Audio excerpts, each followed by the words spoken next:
Hi folks, how you all doing? Hope you're all having an awesome Sunday evening. Welcome back, welcome back. Welcome all. So welcome to Reading for the Mature Audience. Welcome to Karen Vibes. So I'm just here guys. I'm down at the home, getting things done, looking after my patient. And I said, you know what, I need to get some reading done. So I'm here. Alright, so without further ado, we're just gonna get into it, folks. We're just gonna get into it. Hope you guys okay. Hope you're all doing okay. Alright, so we're still at chapter 22. And as I usually do, introduce my book. So the name of my book is Flowers in the Attic. And it's written by Virginia Andrews and narrated by Karen. So folks, I've been having a bit of a sore throat. And I guess when I'm extra tired, I get a sore throat.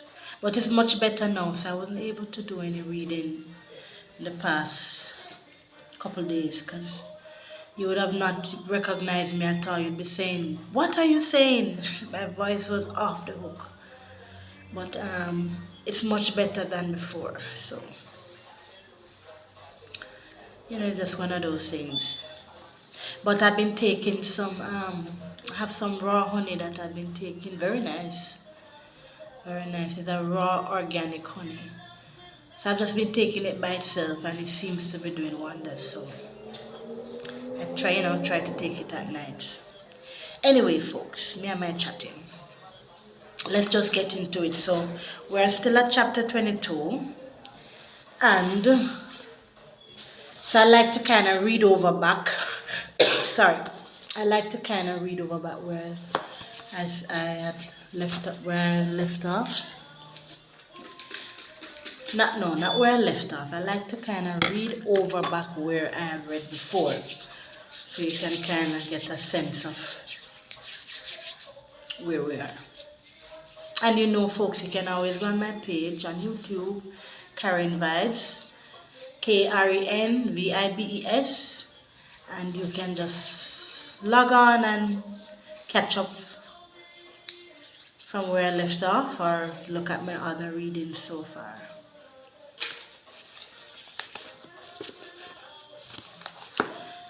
So without further ado, hoarsely he choked.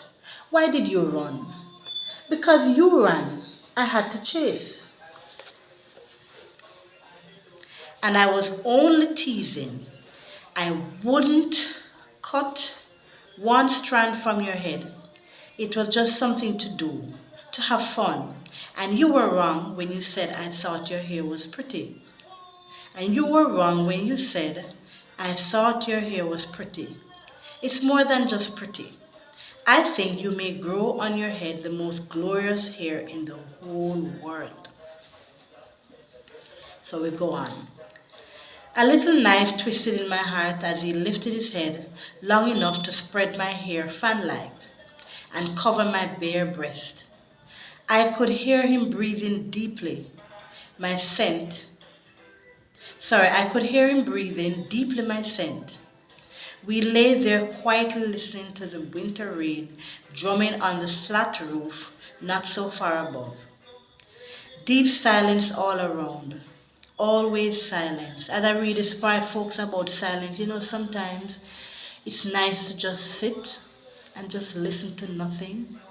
It's nice to sometimes just sit in silence and just listen. And trust me, it's very relaxing.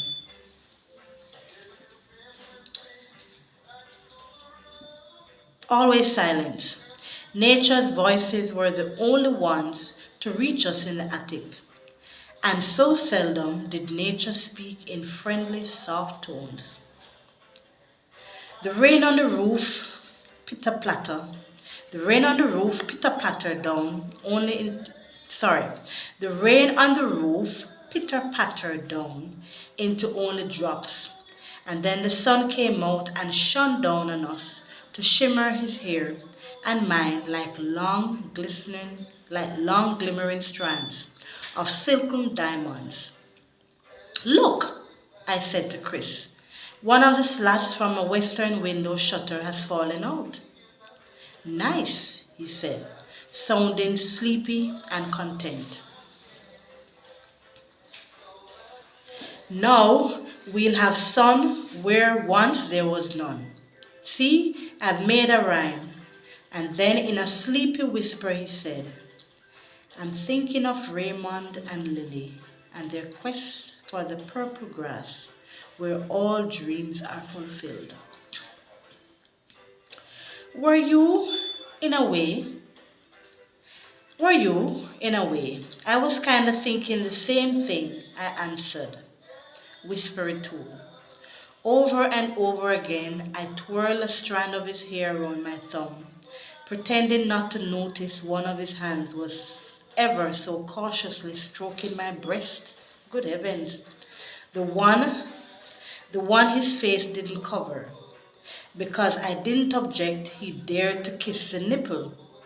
I jumped, startled, wondering why that should feel so strange and so extraordinarily thrilling. What was a nipple but a tannish pink little peak? I can picture Raymond kissing Lily. Just when you kissed, I went on breathlessly. Just when you kissed, I went on breathlessly, wanting him to stop and wanting him to go on. But I can't imagine them doing what comes next. Words to make his head pop up. Just the right words to make him look at me intensely again, with strange lights flickering in his eyes, which wouldn't stay only one color. Kathy, do you know what comes next? A blush heated my face. Yes, I know. Sort of. Do you know? Oh boy, folks, this is what happens. They lock up in the attic, they're maturing, they're having different feelings and stuff. And I don't know, let's just read on. He laughed, one of those dry chuckles you read about in novels. Sure, I know. My very first day in school, I was told in the boys' restroom that's all the older boys could talk about. They had four-letter words on the walls that I didn't understand, but they were soon explained in detail. Girls baseball, girls football, girls were all they could talk about, and all the ways they were different from us. It's a fascinating subject for most boys, and I suppose men. But not fascinating for you? Me? I don't think about girls or sex, though I wish to God you weren't so damn pretty.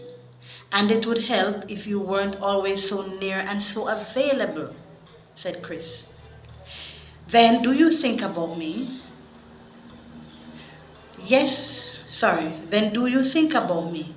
Do you think I'm pretty? I smothered a groan. A smothered groan escaped his lips, more like a moan. He bolted up to sit straight, staring down at what my open sweater revealed. For the fan of my hair displaced. If I hadn't cut off the top of my leotards, he wouldn't be seen so much, but I had to cut off the two small bodies. With trembling, clumsy fingers, he fastened the buttons of my sweater, keeping his eyes averted from mine. Get this straight in your head, Kathy. Of course you are pretty, but brothers don't think about sisters as girls, nor do they feel any sort of emotions for them other than tolerance and brotherly affection, and sometimes hate. I hope God strikes me dead the second if you hate me. Christopher. His hands lifted to cover his face, hiding, and when he came out from behind the shield, he was smiling, cheerful, clearing his throat. Come on, it's time we went down to the twins before they burned their eyes into black holes from staring at that boob tube for so long. It hurt to rise, though he assisted me up in his arms. It hurt to rise, though he assisted me up in his arms. I was held close, while my cheek was pressed against his heart. And though he would put me from him quickly, I clung tighter. Chris, what we did just now, was it sinful? Again he cleared his throat. If you think it's so, then it was.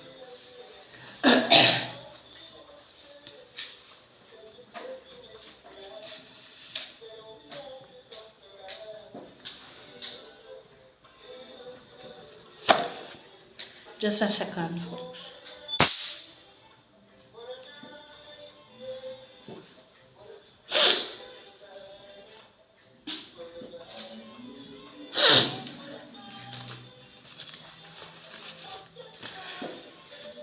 Again he cleared his throat.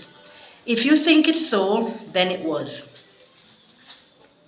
What kind of an answer was that? If thoughts of sin stayed out of it.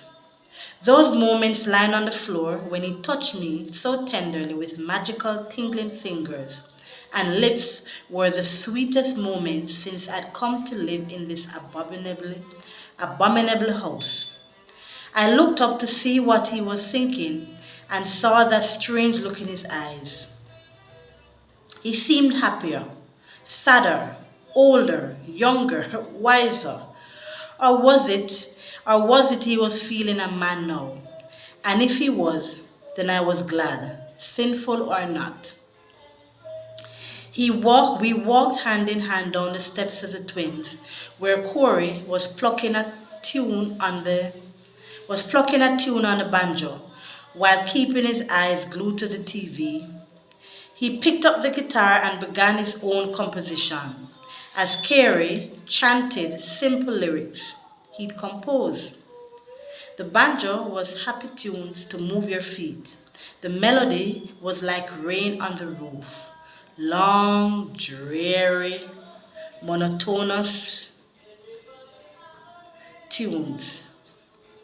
Gonna find my home, gonna see the sun, gonna find my home, gonna feel the wind, see the sun again, they sang.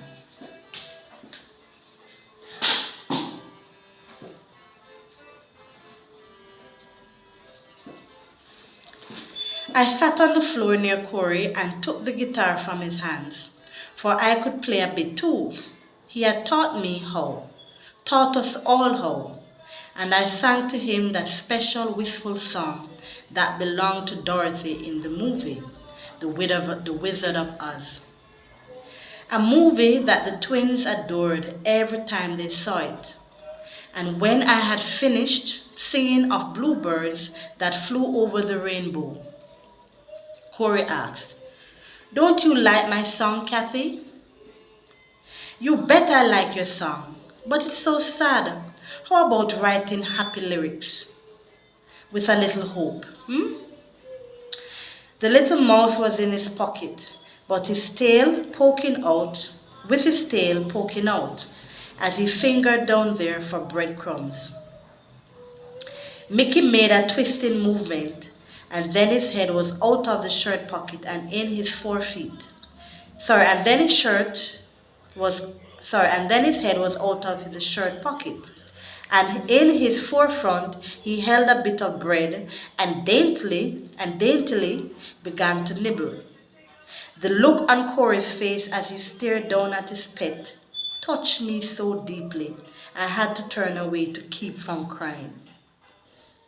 "Kathy, you know, Mommy, she never said nothing about my pet.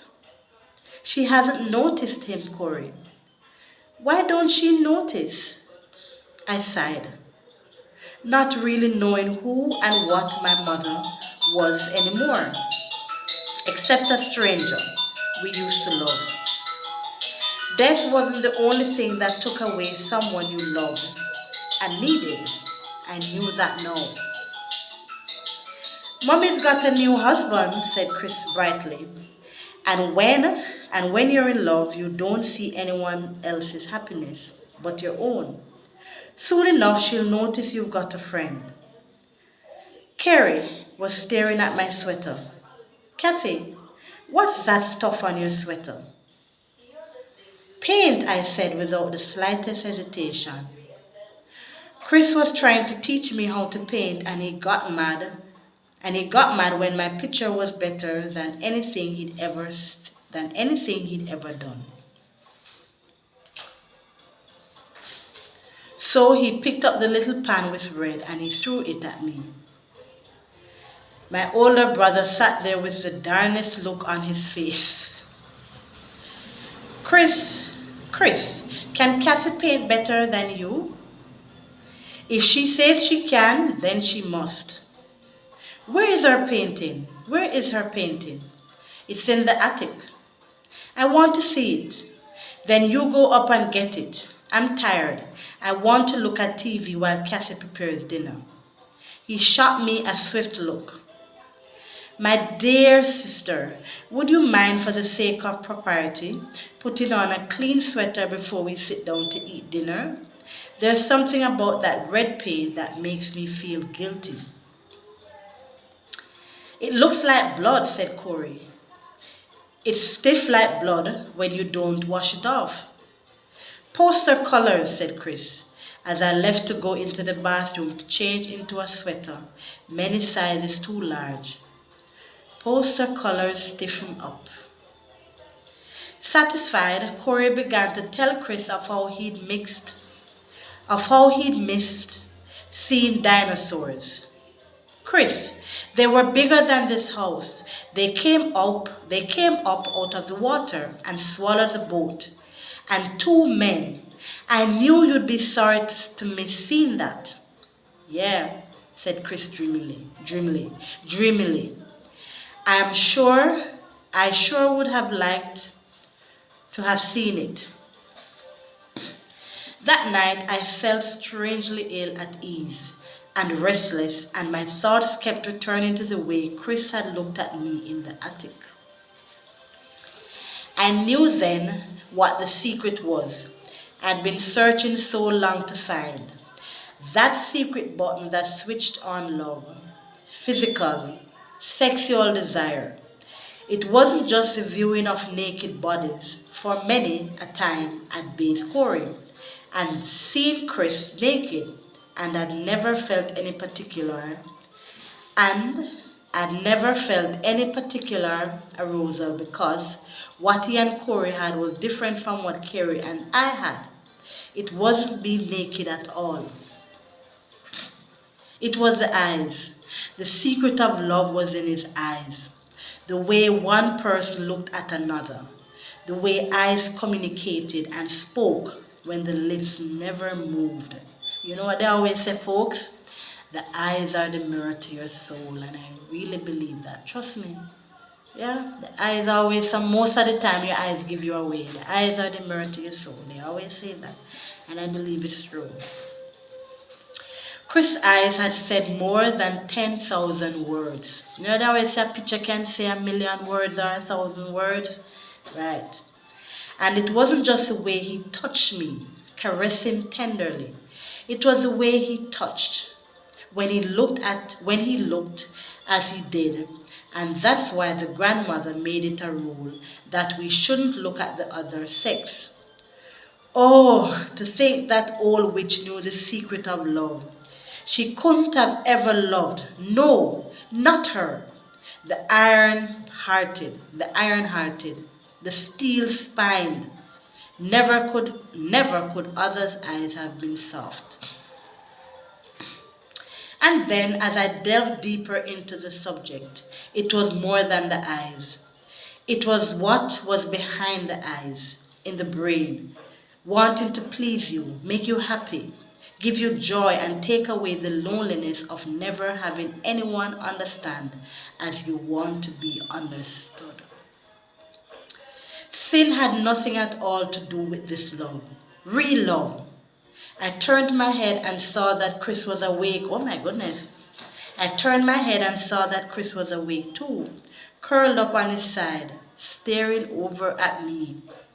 He smiled the sweetest smile, and I could have cried for him, for me.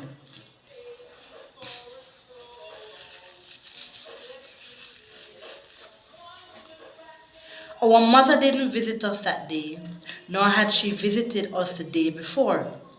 But we'd found a way to cheer ourselves up by playing Corey's instruments and singing along, despite the absence of a mother grown very negligent. We all went to bed more hopefully that night, singing happy songs for several hours. Singing happy songs for several hours had convinced us all that sun, love, home, and happiness were just around the bend, and our long days of traveling through a deep, dark forest were almost over. Yeah, sometimes that's how we have to think when we're going through our darkest moments and we think that, all is lost and things are never going to get better.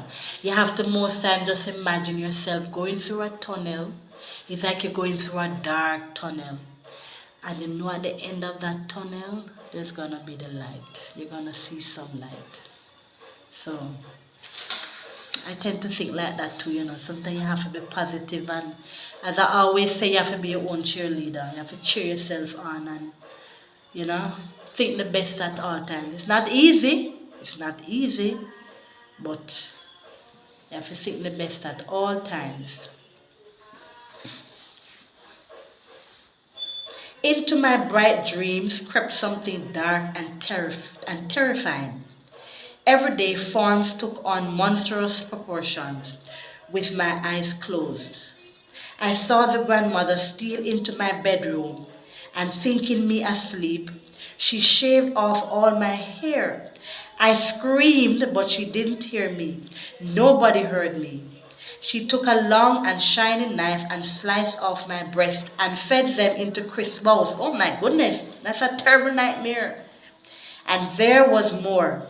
I tossed and turned and made small whispering sounds that awakened Chris as the twins slept on as children dead and buried. Sleepily, Chris stumbled over to sit on my bed and asked, as he fumbled to find my hand. And as he stumbled to find my hand, another nightmare? He said, no, this was no ordinary nightmare. This was precognition and psychic in nature. I felt it in my bone. I felt in my bone marrow. Something dreadful was about to happen. Weak and trembling, I told Chris what the grandmother had done.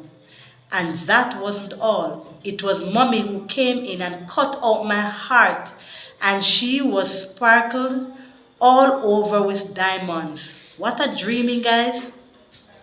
Kathy, dreams don't mean anything. Yes, they do. They do.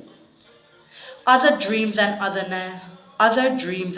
nightmares I'd willingly told my brother, and he'd listen and smile and express his belief that it must be wonderful to have nights like being in a movie theater. But it wasn't that way at all times. In a movie, you sit and watch a big screen and you are only watching a story that someone wrote. I participated in my dreams. I was in the dreams, feeling, hurting, suffering, and I'm sorry to say, very seldom did I really enjoy them.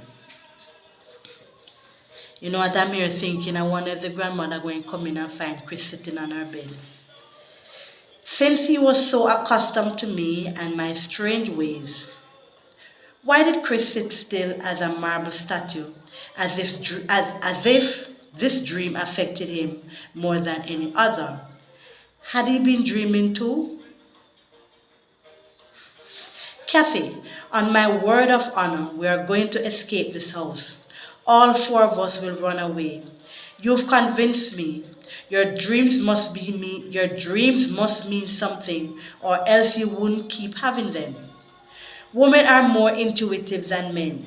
It's been proven. The subconscious is at work at night. We won't wait any longer for mommy to inherit the fortune from a grandfather who lives on and never dies. Together, you and I will find a way from the second on. I vow on my life, we depend only on ourselves and our dreams.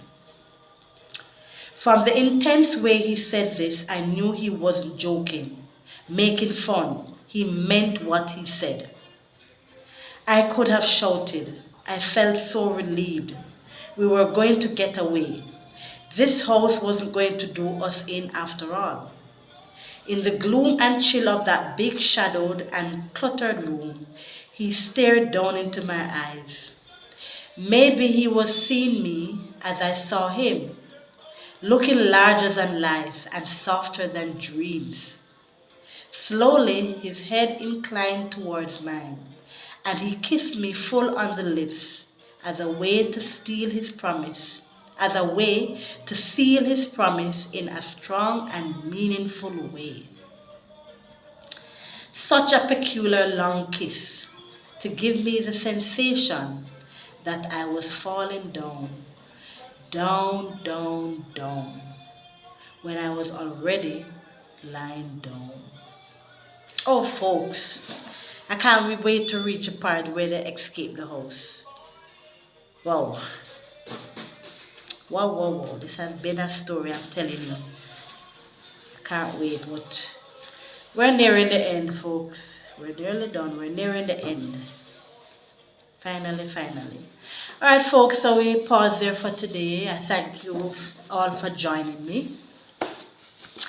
Thank you so much. I hope you all, oh my goodness, I don't want anybody to see my dry, rough hands. They always say a lady's hands is supposed to be dainty and soft. I don't have those dainty, soft hands at all. Years of hard work. But I needed to put on some lotion so they're kind of dry, and I need to cut my nails. They're not long, they're not that long. They're not long, but they're not long. But I always keep them very short. I'm going to do them shortly. And I guess because I've been wearing gloves most of the day, so tend to the powder inside the gloves tend to make your hand white. Anyway, folks, thanks for joining me, and I hope you all have a fantastic week ahead. Tomorrow is Monday. The way the time fly, man. I was saying to somebody a day that, boy, time just fly. The time just fly. Well, technically February is nearly finished and we're into March. You know, but while the time is flying, folks, they say let's make hay while the sun shines. So do what you have to do, no procrastinating. Do what you got to do. You know, so. Anyway, folks, remember to like, subscribe, and share. Please leave your comment. I'd love to hear from someone. I'd love to hear from you folks. So remember to leave your comments, remember to share, remember to like. And remember to go on my page, Karen Vibes, on YouTube. And you can tune into the books that I've read before and what I'm currently reading. So enjoy the rest of your evening and peace out. Take care of yourselves and be safe.